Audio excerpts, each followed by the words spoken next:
The hospital is a place where many go to seek healing or, where impossible, just treatment. Housed here are various medical professionals, the most common ones being the medical doctors. We've got dentists, gynecologists, ophthalmologists, and many others. But many a times we forget those medical professionals who are crucial in ensuring that what we eat every day is also preventative or even in some cases curative when it comes to disease. I'm talking about the dietitians. Their scope of work, however, goes beyond just advising on food that can prevent or cure disease.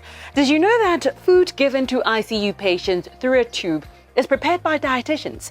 Yes, the science of specific nutritional needs of different patient care is so intricate that it needed a separate field of study from general medicine.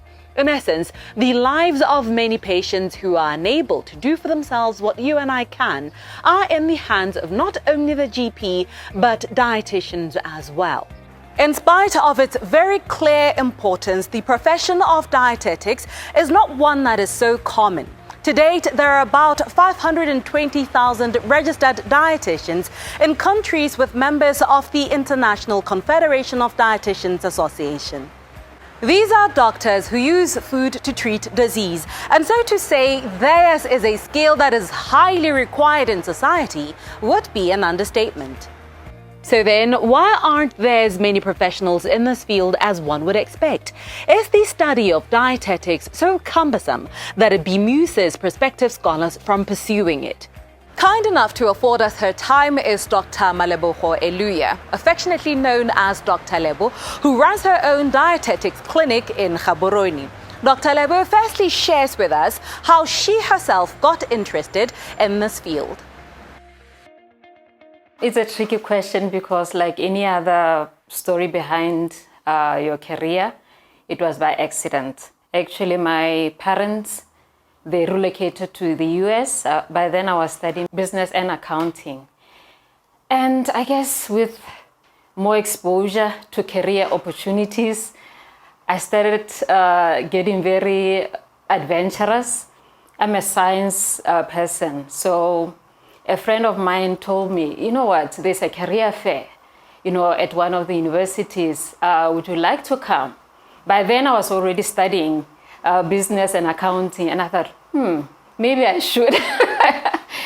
And lucky enough, I came across one of the dietitians who had come to recruit students at the career fair. And for the first time, that's when I heard of the profession dietetics. I knew about nutrition because I used to take food and nutrition in my secondary school classes. And then I thought, but I did well in food and nutrition. Why not explore about this new dietetics thing? Like I said, I didn't know that there's such a profession or a career. And then, I don't know, one thing led to another, and I transferred all my credits and applied for the dietetics course. Unfortunately, I didn't realize that it's a very science-based course. You take your chemistry, biochemistry, biology, you name it, and I was literally thrown in the deep end, and I had to swim. You've just been saying that you went into this profession because you realized you had a background in nutrition, with having studied food and nutrition in your secondary school in some time, right? But I just realized that I've been using the word dietitian and nutritionist interchangeably because, well, I'm a lay person, right? But being a specialist, what would you say are the key differences between the two? Well, in simple terms, dietitians work mainly in hospitals because, like as I indicated, it is a medical related profession. And the difference is, I'll give an example. Doctors may use tablets or medical treatment to treat conditions, but dietitians use food and nutrition. I must say nutrition or nutrients because I'll give an example of a patient maybe who's in ICU and cannot eat food. So then how do you feed them? You feed them either through the tube, nutrients, or through the veins, still nutrients. I know it's a bit technical, but that's where the dietitian comes in.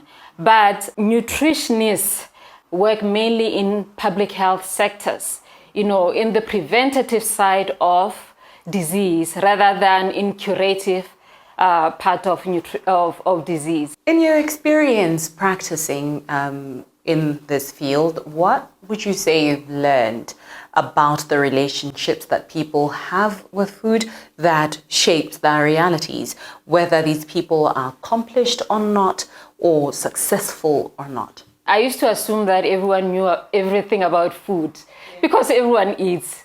And I just assumed that people knew how to eat healthy because the information is out there. But the more that I shifted a little bit from curative side to public health, that's when I realized that there is a lot of gap in information, in education. In Botswana, for example, you take a condition like diabetes and hypertension, it's across the board. Unfortunately, it's not specific to one area or one population.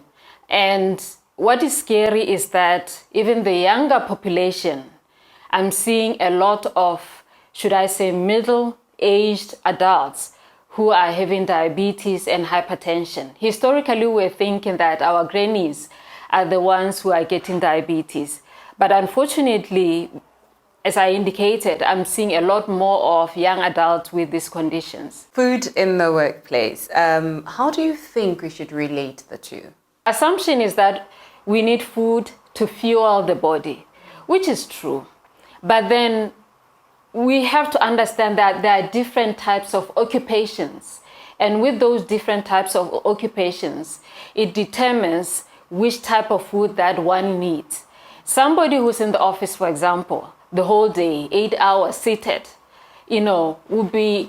needs a lot different food as compared to somebody who's a construction worker. But people just tend to eat for the sake of eating. You are not looking at, for example, a banker who's sitting behind the teller for I don't know how many hours, not moving around. And obviously what they eat will determine whether they are alert or they will be sluggish.